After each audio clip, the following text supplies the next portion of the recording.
Sebenarnya rasa takut itu ada pada tiap orang.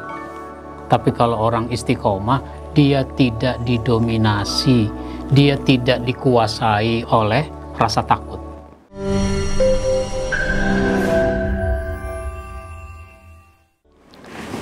Assalamualaikum warahmatullahi wabarakatuh. Alhamdulillahilladzi amarna bittaqwa wal istiqamah. Asyhadu an la ilaha illallah wahdahu la syarikalah wa asyhadu anna Muhammadan abduhu wa rasuluh la nabiyya ba'dah, amma ba'd. Saudaraku kaum muslimin, para pemirsa dimanapun Anda berada, salah satu yang ditekankan kepada kita sebagai orang-orang yang beriman adalah memiliki satu sifat yang sangat mulia, yaitu istiqomah. Apa itu istiqomah? Istiqomah itu memiliki pendirian yang kuat dalam mempertahankan nilai-nilai ajaran Islam. Ini merupakan sesuatu yang sangat ditekankan, sehingga Allah Subhanahu wa Ta'ala memberikan jaminan kepada orang-orang yang beriman dan istiqamah. Jaminan apa?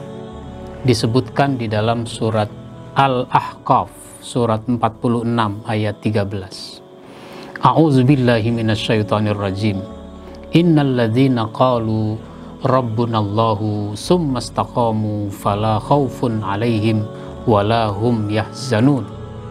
Sesungguhnya orang-orang yang mengatakan Tuhanku Allah, sesudah dia mengatakan Tuhanku Allah, summa istaqamu, kemudian dia istiqamah, fala khaufun, maka dia tidak takut.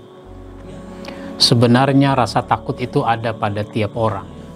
Tapi kalau orang istiqomah, dia tidak didominasi, dia tidak dikuasai oleh rasa takut.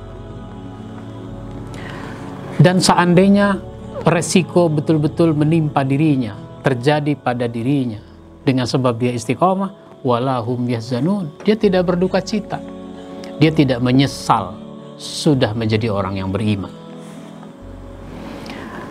Maka dulu ada sahabat mencontohkan kepada kita bagaimana seorang Bilal bin Rabah. Bilal itu seorang budak, status sosialnya dianggap rendah, tapi sesudah dia menyatakan diri beriman, dia istiqomah. Ketika tuannya tahu, majikannya tahu bahwa dia sudah beriman, mengikut Nabi Muhammad SAW, maka tuannya memerintahkan dia untuk keluar dari Islam. Oh, dia berani berkata tidak. Biasanya yang namanya budak nurut saja apa kata tuannya, tapi dia berani berkata tidak. Akhirnya tuannya marah, maka Bilal disiksa. Sejarah selalu mengaitkan urusan istiqomah dengan kepribadian seorang Bilal ini. Dia dicambuk dari ujung kaki sampai ujung rambut, itu dicambuk. Kulit-kulitnya terkelupas, butir-butir pasir yang panas masuk ke luka-lukanya itu. Tapi dia terus bertahan. Dia hanya mengatakan Allahu Ahad. Lalu dia diikat, terus ditarik dengan seekor kuda keliling-keliling padang pasir yang panas. Dia hanya berkata Allahu Ahad, sampai akhirnya dia ditindihkan batu yang besar.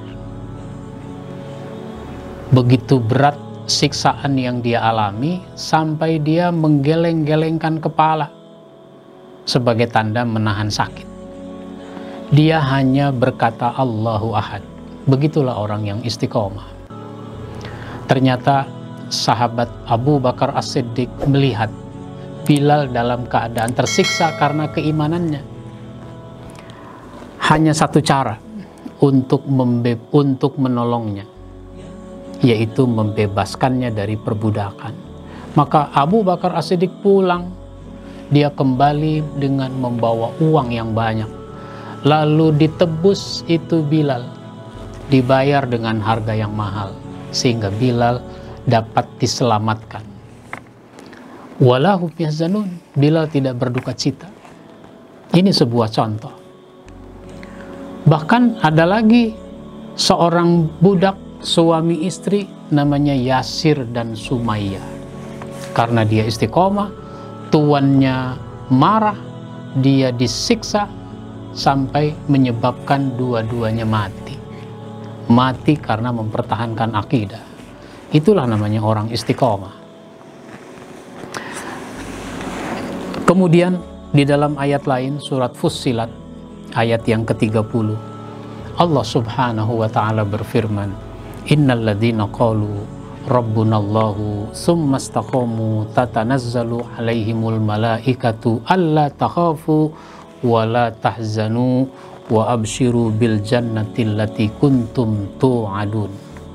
Sesungguhnya orang-orang yang berkata Tuhan kami adalah Allah, kemudian dia istiqomah, maka malaikat turun kepada mereka dengan berkata, janganlah kamu merasa takut.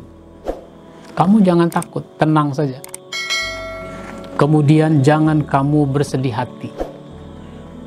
Maka orang-orang yang istiqomah jangan bersedih hati karena penderitaan yang dialaminya. Dan bergembiralah kamu dengan memperoleh surga yang telah dijanjikan kepadamu.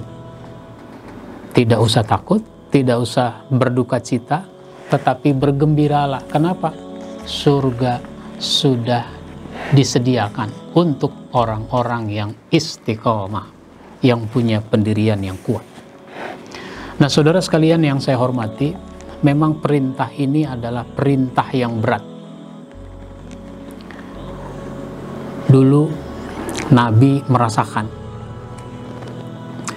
sesudah Khadijah wafat, Abu Thalib wafat, orang-orang kafir semakin menjadi-jadi dalam mengganggu Nabi Muhammad sallallahu alaihi wasallam. Mereka bukan cuma dengan kata-kata, tapi dengan tindakan fisik. Maka dalam suasana seperti itu, para sahabat memperhatikan Nabi mengalami perubahan secara fisik.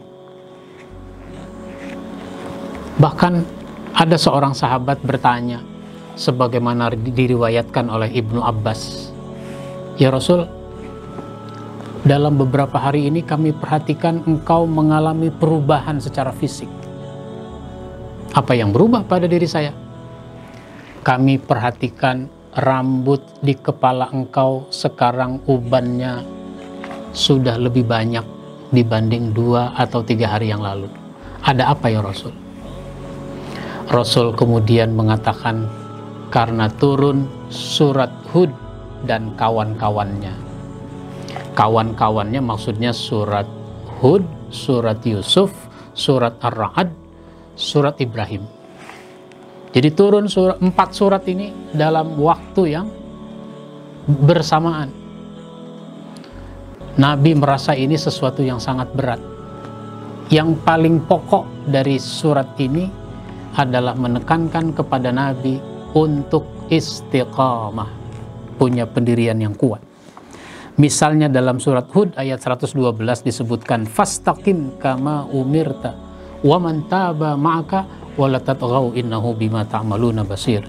Maka beristiqomahlah kamu ya Muhammad sebagaimana yang aku perintah. Jadi istiqomah ini diulang lagi perintahnya. Dulu sudah diperintah. Sejak awal Nabi sudah diperintah untuk istiqomah. Kita masih ingat bagaimana orang kafir menawarkan kepada Nabi, kalau mau punya harta yang banyak, kalau mau wanita yang cantik, kalau mau jadi raja, kami berikan semua itu asal engkau berhenti berdakwah. Tapi Nabi dengan tegas mengatakan, enggak mungkin. Seandainya engkau bisa meletakkan matahari di tangan kananku, bulan di tangan kiriku, tidak akan mungkin aku meninggalkan dakwah ini. Lalu ditawari lagi, ya Muhammad, bagaimana kalau hari ini kita sama-sama menyembah Allah Tuhan yang Maha Esa, besok kita sama-sama menyembah Lata dan Uzza? Oh, itu juga tidak mungkin. diturunkan surat Al-Kafirun yang ujungnya adalah lakum dinukum waliyadin, bagimu agamamu, bagiku agamaku. Sekarang ini ditekankan lagi, maka istiqomahlah kamu ya Muhammad sebagaimana yang aku perintah, bersama dengan orang-orang yang bertaubat bersamamu, dengan para sahabat. Dan jangan kamu berlebih-lebihan, jangan kamu melampaui batas. Kamu boleh merasa sulit, tapi kalau bicara sulit, orang dulu jauh lebih sulit. Maka diceritakan dalam surat Hud ini, nabi-nabi, ada Nabi Yusuf, ada Nabi Ibrahim, dan seterusnya, diceritakan semua. Kalau engkau ya Muhammad mau dibunuh oleh orang kafir, oh kalau soal dibunuh, Yusuf itu udah dari kecil mau dibunuh. Meskipun gak jadi, dicemplungkan ke dalam sumur, ditolong orang, dijual jadi budak, terus sampai dimasukkan ke dalam penjara. Bahkan Ibrahim sudah divonis mati, dieksekusi dengan cara dibakar. Jadi kamu jangan merasa berlebihan, jangan merasa kamu sebagai orang yang paling sulit. Bicara sulit, orang dulu juga banyak yang jauh lebih sulit. Inilah yang Nabi merasa berat. Tapi yang berat itu bukan tidak bisa. Maka tugas kita menjadi seorang muslim yang istiqomah. Mudah-mudahan ini mengingatkan kita semua agar kita terus bersemangat dalam mempertahankan nilai-nilai keimanan.